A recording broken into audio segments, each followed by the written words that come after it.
Well, it happened. It's 30. God, can't even hold on to this so cold. My hands numb. Ugh, stupid. Well, it happened. It's 37 degrees today. 30. It was 35 when we first got up. 5:30. And now it's right at 8 now. And it's come up to 37. But it's happened. Winter time is almost upon us. Just got back. We can grab this engine from Jonathan. He's got him a 3rd gen Camaro. Good looking Camaro. But he wants a 350 for it. This was in it and it was all locked up. I just knocked the dirt off the top of the piston so I could look at the pistons. So yeah, I'm gonna be rebuilding it. It's actually a Corvette engine, but he had it in a 3rd gen Camaro. So I'll just pop the pan off. This sucker's just gonna trickle oil for a while. 2-bolt, nothing wrong with that. Got the good rods in it. Pistons look to be like a forged piston. It's hard to tell from here, but we'll see. Just gonna pop it apart, re-ring it, re-bearing it, slide back together, and she should be good to go. It's gonna be nice just working on a basic. This is a basic bone stock small block. I've not done one like this in a while. Just super plain. As of right now, that's what it is. Well, I got that stupid cooler adapter thing off. That is now deleted, not needed ever again. I know for a fact this is a Corvette engine because of the way this pickup tube is shaped and the way the oil pan was shaped. All right, I'm going through here and numbering the rods.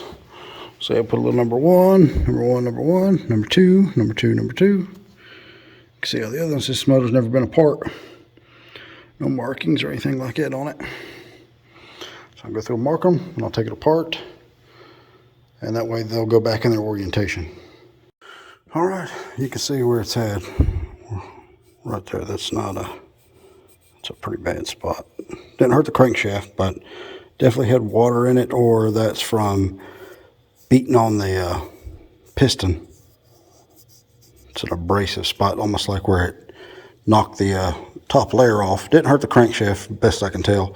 I'm gonna knock the rod the rest of the way out, but she is an 85. That's when this thing was assembled. See right there, 85. Yeah, you can see where it's been tight.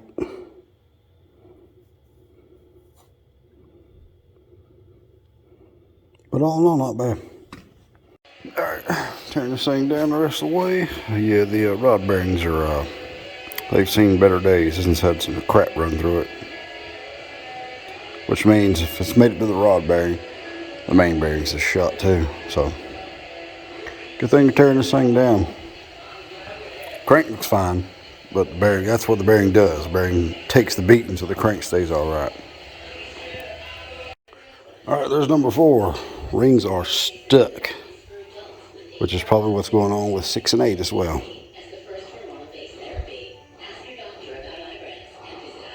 That's what happens when you get water in one. The rings rust themselves into the ring laying. All right, got all the pistons and rods out. 4, 6, and 8 are stuck. Which I could probably heat them. Put a little heat, not a lot of heat, just a little bit of heat, and get them to kind of loosen up a little bit. Then you can tap the bearings. Tap the rings off of them. Crank feels great. Pull the mains off and look at the main bearings. I'm sure they're beat up pretty good. All right, I pulled the main cap off and looked, and bearings are standard all the way through. So we'll order a set of standard rod, standard main, and standard 4-inch bore rings and the gasket kit. We'll put it back together. I'll gap the rings. For naturally aspirated, I don't know. I don't think he's ever going to put boost to this. All right, well, it's 32 degrees. But this is Jonathan's 350 for that 3rd gen Camaro. Rings and bearings and all that stuff showed up, so put the mains and all that in, and get the rings, because he said he might boost this engine one day. So I'll go ahead and get the rings. Should be good. About 10 pounds of boost. This thing will be fine. 550, 600 horse. She'll do just fine. But Can't really go much more than that with those pistons and rods and stuff. I mean, the rods will be all right. RPMs will kill the rods with the pistons and everything else. It's just, you'd be surprised what stock stuff will handle. About 10 pounds of boost, 8 to 10. It should work just fine if that's what he does. If not, then he'll just have a little extra ring gap. Ain't gonna hurt a thing. All right, you can see the upper side of the bearings. This one's pretty good. That one's all right. That one's, you can see a little flaking. That one's all right. And then the rear thrust is down to the copper a little bit. Not too bad though. This is the upper side. The lower side, however, yeah, see, she's been beat up pretty good. Had a lot of stuff run through it, crud. I mean, not too bad, but not great. All right, this cylinder right here, number 4, is pretty rough. I've been just honing on it, trying to get it cleaned up. I got it to where I can run my fingers over top of it. It's got a little ridge. I want to get me some sandpaper and scuff it, and then hone it again. I got the other ones pretty good. These ones had the same place, but nowhere near as bad as number 4. So, I think we'll be able to save it. Well, after about an hour and a half of hand sanding that thing back and forth and up and down, I got to where it don't catch my fingernails no more. So now I can put the hone in it, see how well she cleans up. But I got the ridge out of it, so she should be all right now. You can still see that discoloration, but see, it don't catch my finger. Just be a little bit of a low spot right there. But she's smooth. We hit her with the hone, that'll really clean it up the rest of the way. All right, well, I got her smoothed out pretty good. A lot of hand sanding, and then getting in there with a wire brush wheel, and then taking the hone and honing. But yeah, I got all the, see right there, you can hear it. See the cross hatching. Should be just fine now. All right, there's the new upper main bearings. These are coated, that's why they look like that. They're white, they got the white coating on them. These are Clevite P-Series, I do believe. These are killer bearings. Actually, they're really good bearings. All right, well, the thrust on the crank, the main back here, the rear thrust, had a groove in it. Looked like from rust or buildup or something that was all around the back side of it, so I took and polished that. And this rod had a couple little places in it, so I polished that. Then I'm just cleaning and checking everything else. Everything else looks pretty good. But yeah, that one was a little crappy, so I polished that off, and then I polished this rod. Journal. What if you could probably roll around, you can see where the, yeah, you can sort of see where the discoloration was. That's nice and smooth now, but you can see where it was. But cool. All the mains are torqued increments of 3. I went increments of 4. I went 20, 40, 60, 70. So all torqued to 70 foot-pounds. Everything feels good. Oh yeah, feels real nice. Well, the first piston that had all the stuck rings, I heated that sucker up and put a little oil on it, and they come loose pretty easy. The other ones, having to beat them out. Ain't hurt the pistons though. Pistons still in good shape.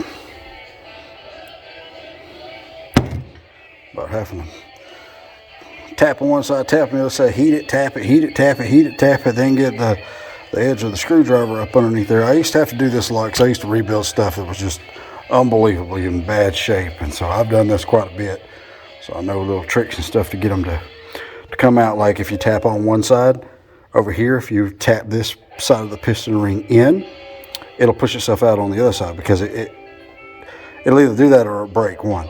But either way, you get it to start moving, put a little heat in it, take you some power steering fluid or engine oil, whatever you got, get a little heat in it, squirt it in there, let it cool off, put a little more heat in it, squirt it in again, and then tap them back and forth, tap them forth, and most of the time they'll come loose. But these suckers are stuck. But I got one more left to get unstuck. The first one came out pretty good. The second one was a fight. But we're getting them. All right, gapping the rings. I'm setting the top ring at 25 thousandths. And that is 6 thousandths times the bore, 4-inch bore, 6 thousandths. So that way, if he does decide to boost this sucker or put a little nitrous on it, he'll be good to go. Probably get away with 15 pounds of boost with this gap, but I wouldn't run no more than 10 pounds of boost on this combination, just to be safe.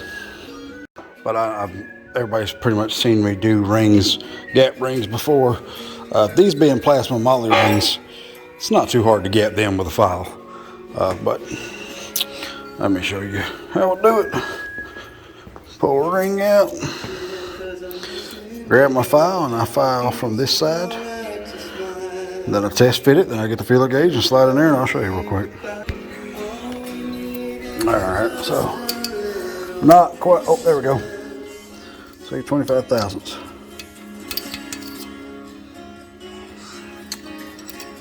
Pop her out. Drag your file along its surface, make sure it's nice and square, and then you take it at the end and you deburr it.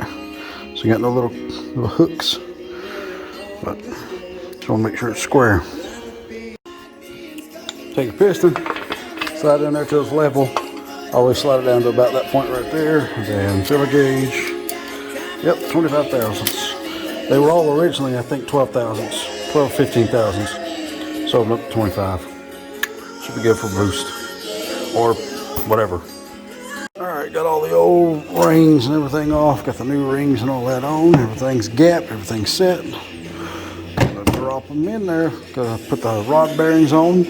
Start dropping everything in, torquing it down. All right, got 4 of them in and torqued. They go 20, 30, 45. That's what I always do on these. 20, you go back and forth, and get 20, and that snugs everything down. Then you go 30, and that snugs everything down. You just do a little bit, 30, and then 45 is the final torque spec I've always done on 3/8 small block rod bolts. 45, so 20, 30, 45. Everything feels good.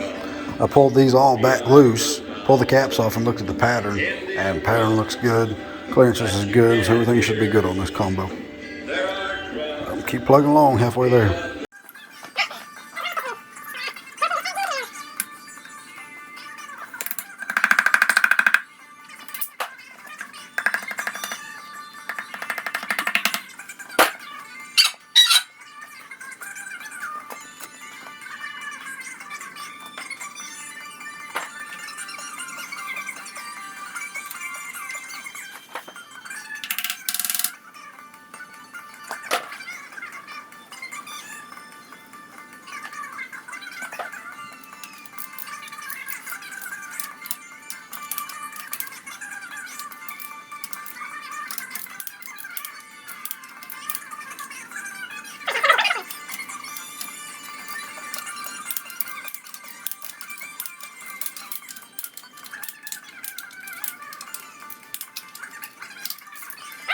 Alright, this is a comp cam 212-2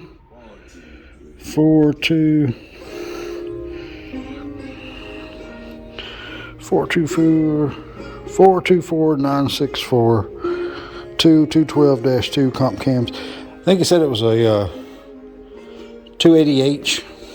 If it's a 280H, in fact, that's the same cam that we got in the Suburban, and this is a good sounding camshaft. Suburban's the only thing we got left is still hydraulic flat tappet. But I'm fixing to lube her up and throw her in there. Anyway, what I was saying about this camshaft, I'm gonna look up a part number on it and make sure. But what I do, like I should have showed you before I put it in there, but you can kind of look down there and see. I have the engine lube that I use to assemble engines is extreme pressure NIC's engine assembly lube with moly and graphite. This stuff, I coat the cam lobes with this. And I've never, I don't want to jinx myself, but I've never had a cam go flat breaking one in. Never had one go flat. Not from the break-in procedure. The very first cam I ever did, it was a Lunati and the lifters failed. They didn't pump up, they collapsed. And that ate the cam lobe up, and that they replaced the cam lifters. I sent them to them. They said, yes, that was their fault, and they replaced all that. Never had one fail since. Now, the last probably 3 or 4 years, all I've done is roller stuff. So, well, never mind, to take that back, because last year we did carry Fox's engine in his Camaro, and it's a hydraulic flat tappet camshaft, one of them Jegs brand or Summit brand hydraulic flat tappet camshafts. So that one's still going strong. But yeah, I always lube every lobe, all the way around the lobe, everything. I'll lube the bottoms of the lifters, and I'll run through and set the lash. I'll set probably half turn preload on the lash, and you got to make sure your timing and stuff's set up right. I usually drop it in number 1. I'll advance it probably 1/8 of an inch, and 9 times out of 10 it fires right up, which you've seen a bunch of times. And how I do them like that, they fire right up. As soon as they fire up, go to 2,000 RPM for 20 minutes. I mean, you can 2,000, 2,100, 2,300, back to 2,000, whatever you want to do. I just go 2,000 for 20 minutes and bring them down to idle them, and they're usually good. The cam that's in the Suburban is still going strong for years and years and years. And the cam that come out of the Camaro was my Lunati that I put in, 14 years ago. I pulled it out of that engine, and it was in fantastic shape. Lifters and stuff, lobes, everything was great. I actually put it back in a box and put the lifters in there with it, and that's in the earlier video. If you go and watch where I did the cam swap in Carlos Camaro, I think it's like 2 or 3, I don't know what freaking video it is. But you can watch that, and you can see the lobes and stuff on that cam are in great shape because of the way you break them in. I always use VR1. It's got a lot of zinc in it, and it's good. You don't want too much zinc, but you want enough zinc to give a coating on everything and protect everything, or ZDDP, what you want to call it. But yeah, so we'll put VR1 in this rig, and we'll put VR1 in this sucker, and should be good. But that'll be, because if you put one of these in like that, even when you do all that stuff, and you end up spinning this motor and spinning this motor and spinning this motor and spinning this motor, and it don't hit, that's what kills camshafts. So you got to be, your stuff has to be right so it lights right off. But I'm going to set her up 0-0, top dead center, put the cam gear and all that stuff on it, and torque all that stuff down, put blue Loctite on the cam bolts, and she should be set. She should be set and ready to go. Then once I do that, then I can do time cover, then I'll flip it over and do the oil pan, oil pump, all that kind of stuff. So, but yeah, I am going to look up those numbers right quick, and I'll turn my phone back on and explain exactly what that cam is. I think it's a 480, 228 to 238, 240, something like that on a 110. Because I'm pretty sure that's the exact cam that's in the Suburban. That cam sounds so good. It's such a good sounding cam. For what it is. I mean, it's pretty small. It's only 480 lift, but another issue we might run into is 480 lift might be too much for them Vortec heads, unless the valve stem seats, the boss has been cut down. So we'll see. If that's an issue, he might be better off just getting him a set of aluminum heads. You can get a decent set of aluminum heads for pretty cheap versus having them cut, which we could buy a tool to cut them. But I don't know. We'll see. We'll cross that bridge when we get to it. But this is the cam that he ordered. It's the cam that he wants, so that's what I'm putting in there for him. All right, so I looked it up right fast, and it's 230 duration, so the power band's probably like 1,500 to 5,500 or 6,000 RPM. Let's see, maybe it'll tell me. 2,000 to 6,000 RPM. 230, 280 advertised duration. So it's actually 230 at 50 thousandths, and 480 lift on intake and exhaust on a 110 lobe separation. So it'll sound good, 280H-10. So, yep, that's the same cam that's in the Suburban. Pretty cool. All right, timing chain stuff on, dot. No slack, good tight timing chain. All good. So funny doing these. Like, you don't gotta say in play on a hydraulic flat tappet or none of that stuff. You ain't gotta put a cam button, you gotta put a lock plate. You know, that just blue Loctite on the cam bolts. Torque them to spec, which is tight. Yeah, it's supposed to be 20 foot-pounds, but anytime you go 20 foot-pounds, I feel like you're gonna break them. So I just go tight with a ratchet, and I can feel it. And never had none back out, so pretty good. But yeah, top dead center, dot to dot. Once you put your balancer on, you rotate everything around one more time, and then that'll put dot up here and that dot right there, and then you should be ready to fire on compression stroke. But yep, there she is. Rods, mains, all that stuff. Pretty good. All new bearings, all new rings are gapped. and they're gap for each individual cylinder. Like you said, I've seen the video each, because not all bores are exactly the same, so you can't just gap rings whatever. You got to gap them per cylinder, which, like I said, I've said that a bunch of times in videos. But yeah, so cool. I'm gonna dig around. I probably got a timing cover because he didn't have one, so I might have one laying around someplace. Dug through my stuff, found a timing cover. Put a new seal and stuff in it. Put a new seal in it. I'll clean her up better and paint it, but that's what I have. That's what's going on it. New gasket and all that. Let that cure a little bit, tack up. Then I'll put this timing cover on and make sure that true TDC is correct with true TDC on the bouncer, and then true TDC on the timing tab, which this one's got a timing tab made into it. That's pretty cool, ain't it? But I think this is for a 7-inch balancer, and I think that's what that is. It's either 6.5 or a 7. All right, so stop the piston, rotate it backwards, marked it. This is 100% true, top dead center. See, cut this thing, bend it to where it lined up perfect. Mark that. There you go. So now I can set timing with a dial back timing light, and boom, boom, boom, boom. Should be set, good to go. All right, well now I'm having to clean this pan out because I can't, this is so full of sludge and crud. So I'm gonna clean this pan out before I even attempt to put this thing on. Phew. Well, after going through the entire can of brake cleaner, got it up pretty good. These couple places just stained. I just can't get off like all this stuff right here. I just don't want to. This clean enough. It worked good. All right, the oil pump felt a little weird, so I pulled it apart. Feels good now. Had a little crud stuck in it. Gears feel nice now. All right, oil pump pickup, windage tray, and all that stuff. This bolt torques to 50 foot-pounds. Them's just tight with Makita. There we go. Alright, in order to get this rear seal plate and stuff on, I had to pick it up off the engine stand, dangle it like this so I get that over and squared and seal it up. Alright, got all the bottom end, everything together, oil paint stuff on. I'll paint all this, but that's just keep things from leaking.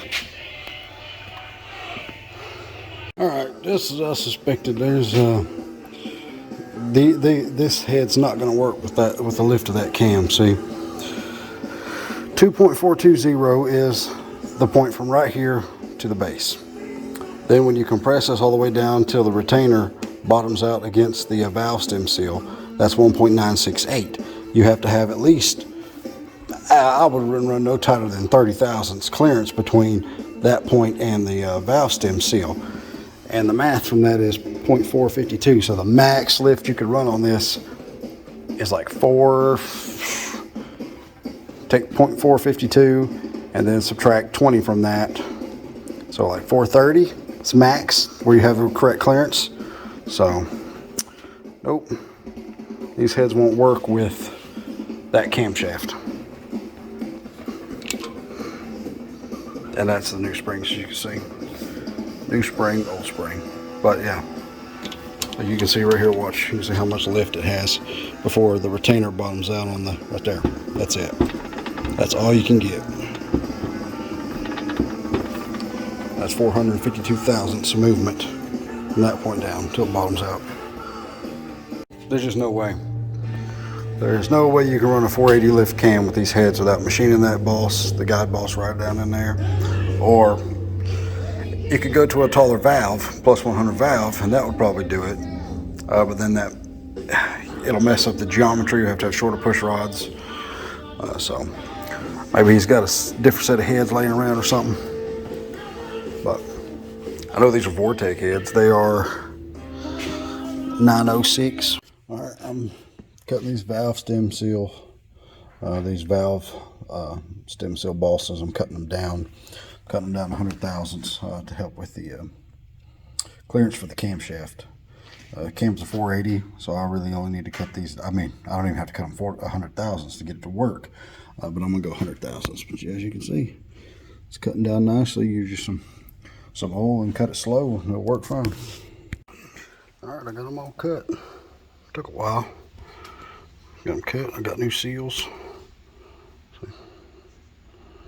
All new seals going on, everything. Should work good. Alright, new seals and stuff's all on. Now I'm gonna put the valves in and start doing the valve springs. Alright, there's one disassembled.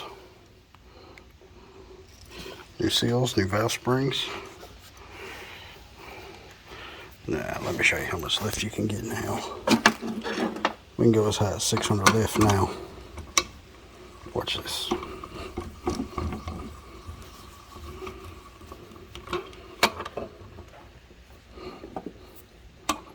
How far this will go. Oh, wait.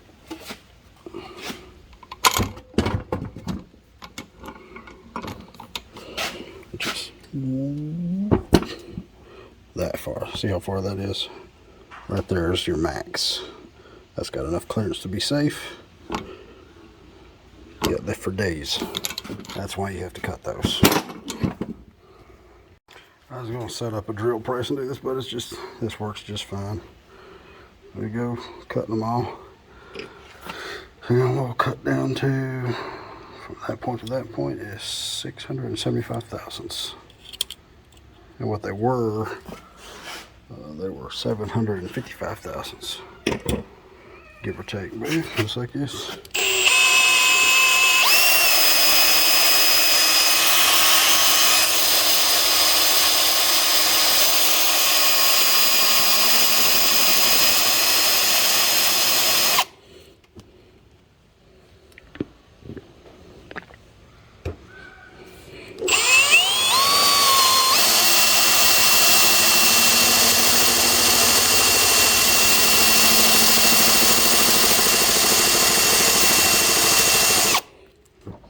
Just like it, just keep going until you get it right, till you get your height cut.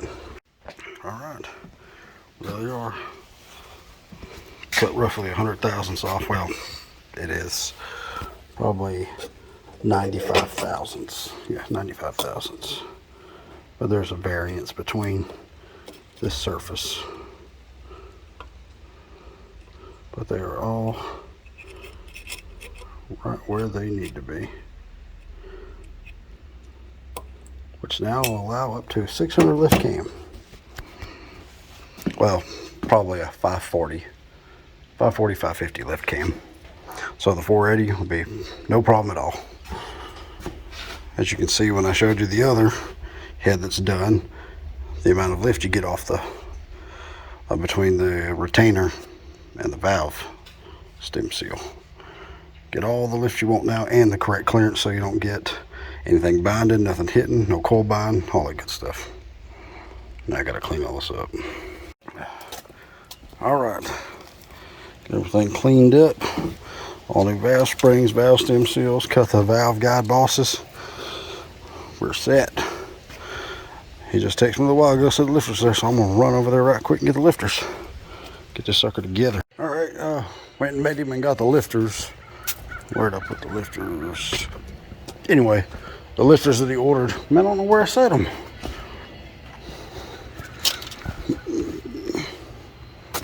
Oh, there they are. See this mechanical? That's a solid lifter, not a hydraulic. But I can use them on a hydraulic profile camshaft. You just got to set the lash with a cast iron head to about 15 thousandths cold, and then everything expands, heats up. That'll tighten itself up to about 7 thousandths running clearance. So it can be done. You just have to keep an eye on the valves. But anyway, I'll get back to that here in a minute. I got the new head gaskets and stuff on. Doing head studs because that's what he had in this thing to begin with, so I'm putting them back in there for him. But there was no sealer. Oh, and two of these was stripped, so I had to tap them and fix them. But there was no sealer on the head bolts, the head studs that he put in here. You got to put sealer on them because these are not blind, they go into the water. So anytime you do head bolts, buddy, head studs, head bolts, whatever, you got to put some weather strip adhesive on the threads so that they seal up. But I'm gonna grab a head, set the head down on here, and run the head studs in. And you run these in until they just butt up against that right there. You don't go crazy with them, you don't tighten them. Then you use torque lube, ARP torque lube on the the stud bolts, and torque them in increments of 3. I'll probably take these to 75 foot-pounds. 70, 75 with cast iron head. But yep, that's what you do. So I'm gonna do the heads, and then I'm waiting for him to answer me back whether he wants to run them lifters or not. So while I'm waiting on that, I'm gonna get the heads put on. All right, everything is in there. All the head bolts are torqued. I torqued them 60 foot-pounds with ARP torque lube. You put the torque lube underneath the washer, on top of the washer, and then on the threads. That way everything has a correct resistance to it. The correct lubrication for the correct torque spec. Well, there she is. I'm still waiting on him to answer me back about them lifters. I'm about this close to just putting them in, because I'm sure he's probably not going to care. With a solid lifter, you get a little bit more top end. It's more responsive, I think. Well, I know it is, because I used to run solid lifters on top of hydraulic profiles in the 64. I still do it with hydraulic rollers though. But there's that. All right, cool. He said he didn't care that they were solid lifters, which I always, like I said, I always run solid lifters on my hydraulic profiles. They're snappier and they handle RPM better. But I'm gonna throw her in there. All right, lots of people have asked me how I break these lifters in. See that right there? I always take high pressure lube and I put it on every one of the lifter bases. It's on the lobes and it's on the lifter bases. And that's the way I've always done it. And like I said, I use VR1 to break them in, 20W50 or a 10W30. 10W30 is hard to come by. But with the clearances in this motor, 20W50 would be plenty good enough.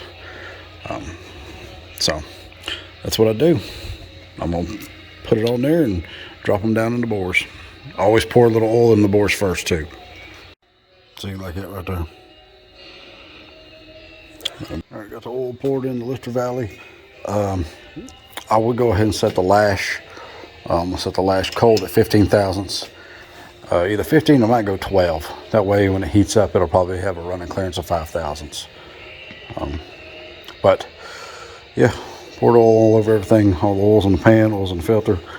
But I like to have oil in them whenever I rotate around, and also like to drop the distributor in, because after I rotate this thing around to set the lash, and with the distributor in, it's turning the pump, so everything's turning and it's pumping oil at the same time. But I usually run through them pretty quick and get the lash set. The only weird thing is these rockers. See that right there? Hopefully there's enough gap there to get my feeler gauges into, because these are they don't have guide plates. The rocker is the guide, the way it hugs the valve. So yeah, I'll probably go either 15 or 12 thousandths lash, and then when everything heats up, it'll tighten up. Then your running clearance will be about 6 thousandths hot, which is perfect for solid lifters on a hydraulic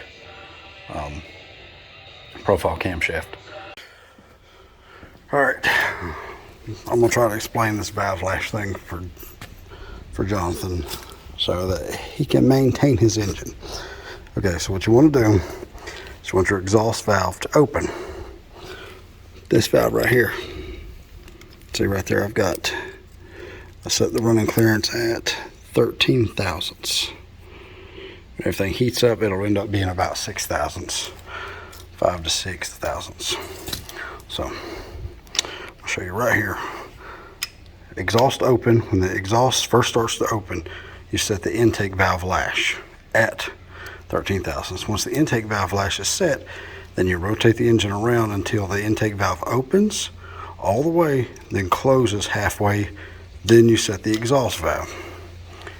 All right, so you adjust the nut down.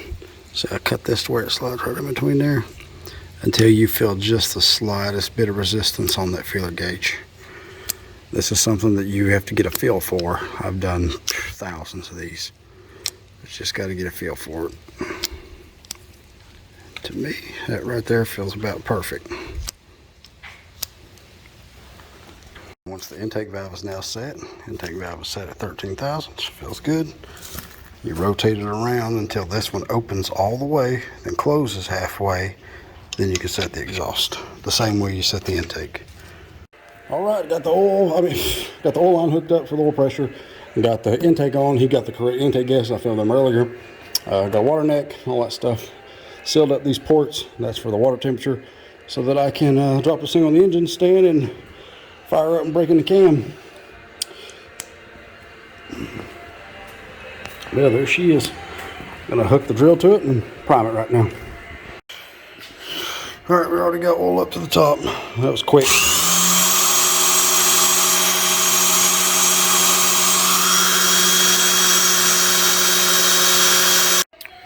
All right, there she is. Got the adapters on, the valve covers and stuff on. Distributor's phased in, should be good. I gotta put a clamp on that. I'm debating on whether to use this distributor or use my distributor that I know will work. Probably grab my distributor out of my 406 over there. Grab that distributor out, throw it in here, use the MSD ignition. Make sure she fires exactly like I need her to.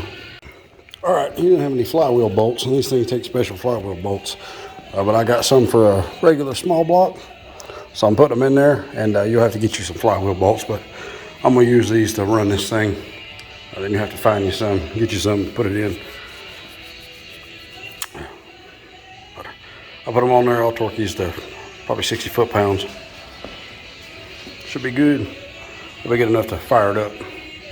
But you're gonna have to get you some flywheel bolts, man. All right, gotta put water in it. Grab my battery.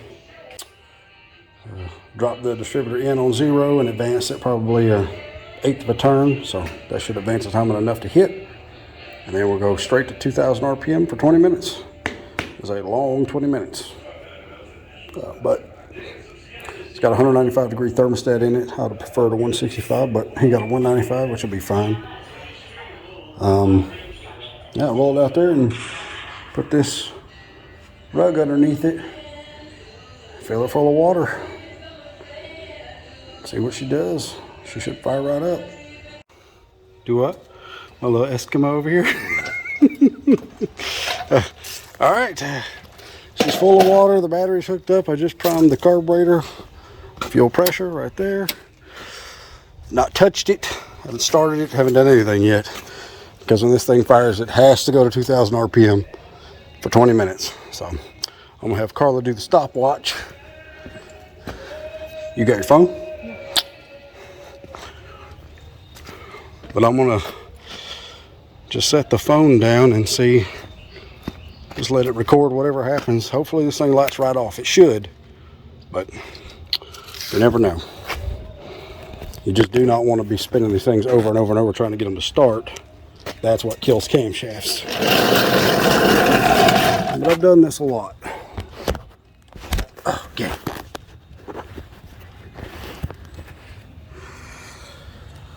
Oh, all right.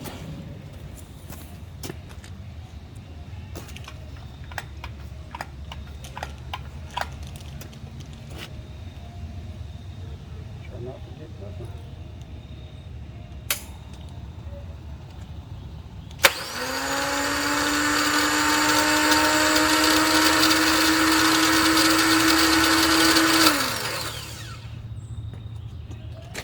Did it hit the start? Well, this flywheel is not a 162 flywheel, so my starter won't work. Which means I got to go get a different starter.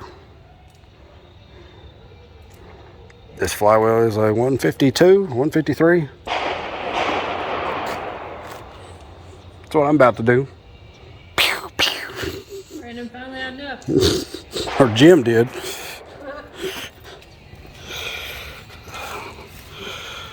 But yeah, so I'll go here and see if I can find a different starter and stagger it in. That might work. All right, I had to go dig through my stuff, find a completely different starter, put shims on it and everything else to get this thing to work, because that flywheel is not a 168 tooth, it's 153 or 52. But I got it working. I don't know if I'll run the full 20-minute break-in tonight. I mean, it is just now 6 o'clock. I don't think it really matters, but I kind of want to do it in the daylight. But daylight, darkness, I don't reckon it matters.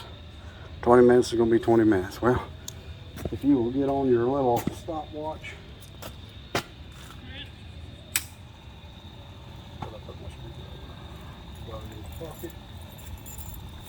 Alright, see what happens.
Well, these stupid valve cover adapters are trash. They don't seal for nothing.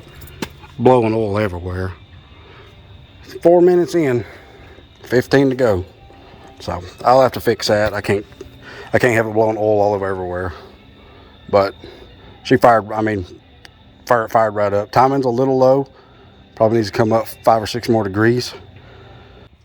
Yeah, I thought it was coming out of the oil filter, and I'm like, what? But no, it's running out in this fan. That's why a clutch fan is so killer. Like, you can feel the air blowing all the way back here, and she's just now up to 130 degrees, running at 2,000 RPM with no air moving in front. But it is. It'll fire and it'll run and it'll break in tomorrow if I can get the valve cover deal sorted out. But I'll roll her back inside and clean up his mess. All right, Carrie Fox had a set of valve covers, went and got them. Do they look good? No, but will they seal? Most likely. Carla's in there looking up puppies. I guess I'm gonna try to fire this and continue the break-in. Hopefully everything goes good. Let me pause this.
There she is. She broke in. She's happy. Sounds good.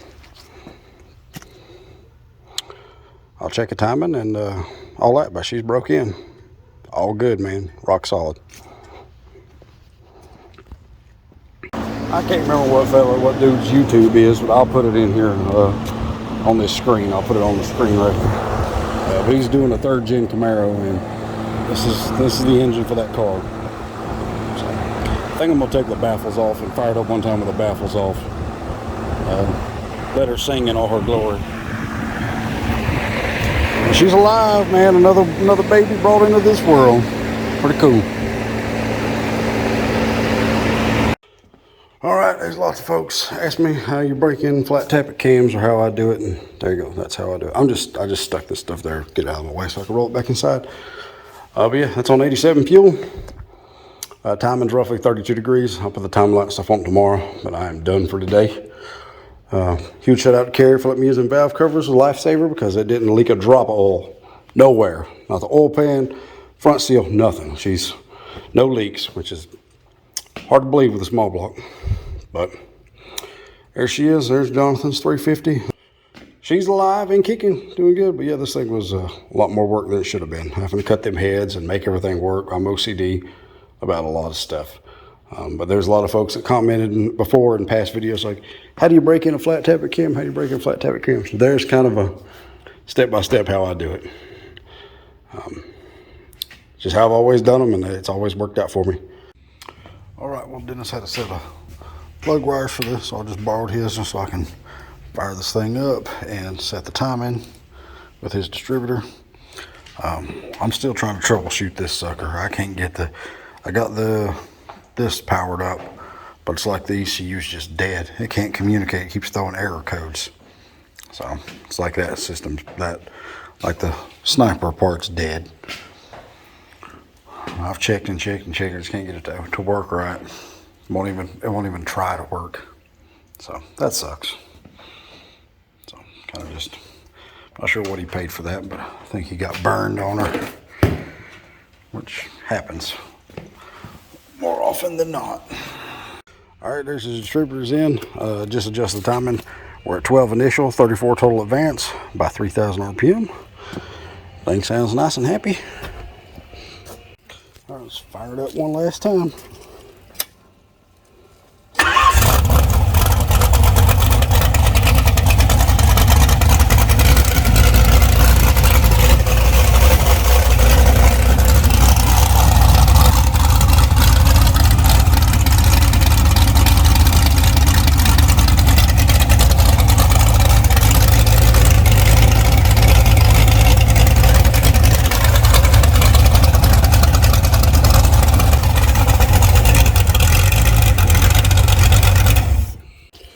All right, she's good. The reason you'll hear it idle certain RPM and then it'll kind of drop, that fuel pump is having a hard time scavenging or siphoning fuel out of that jug. It needs to be gravity fed, so the fuel pump's kind of that's what makes it kind of do that. But she's good, man. Good. Total time is 34 degrees. Initial's 11 or 12. 12 initial, 34, 35 total. Should be good as gold right there. All right, well, there she is in the back of the old D-Max. Built this thing a while back to haul, and now lasts around, man, it works good for just about anything.